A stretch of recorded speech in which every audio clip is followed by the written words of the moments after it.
I was born in a tiny country in Central America. Yeah, that's it. Starting in the late 1970s, a conflict broke out between the Salvadoran government and the Farabundo Martí National Liberation Front that led to the start of the Salvadoran Civil War. Because of the war, my grandparents were forced to leave El Salvador and immigrate to the United States. This is them. Once in Texas, my grandparents sent for their children, who at this point had children of their own, including me. I arrived in Texas when I was 9 months old. I am bilingual in both Spanish and English. I do think that I probably have some characteristics of Chicano English and that my Spanish has deteriorated quite a bit. My mom is bilingual as well, but she does speak English with an accent. My grandfather speaks English and my grandmother only knows basic English.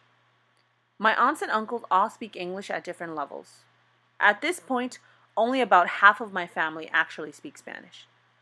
The majority of those who were born here do not speak Spanish. Some are receptive bilinguals, but most are monolingual.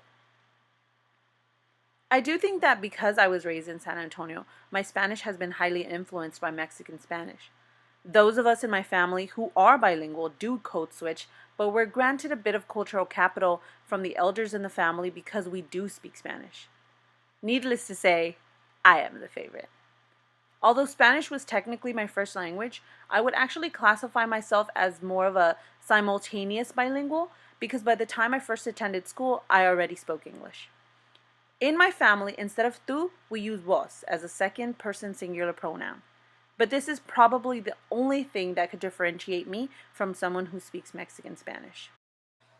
Some people in my family do have prescriptive points of views and believe that Spanish and English should not be mixed. Some are staunchly against the use of Spanglish. I do remember struggling with my identity a bit when I was younger because I didn't speak Spanish like a Central American.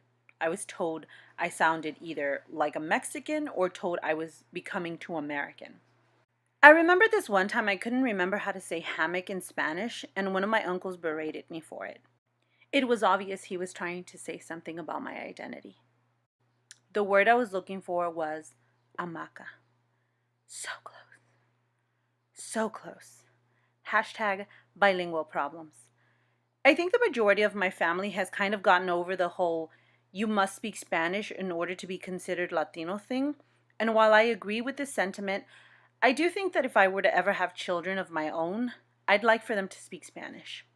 Not necessarily because they're Latino, but because I'd like to form a connection to El Salvador that unfortunately was never established for me.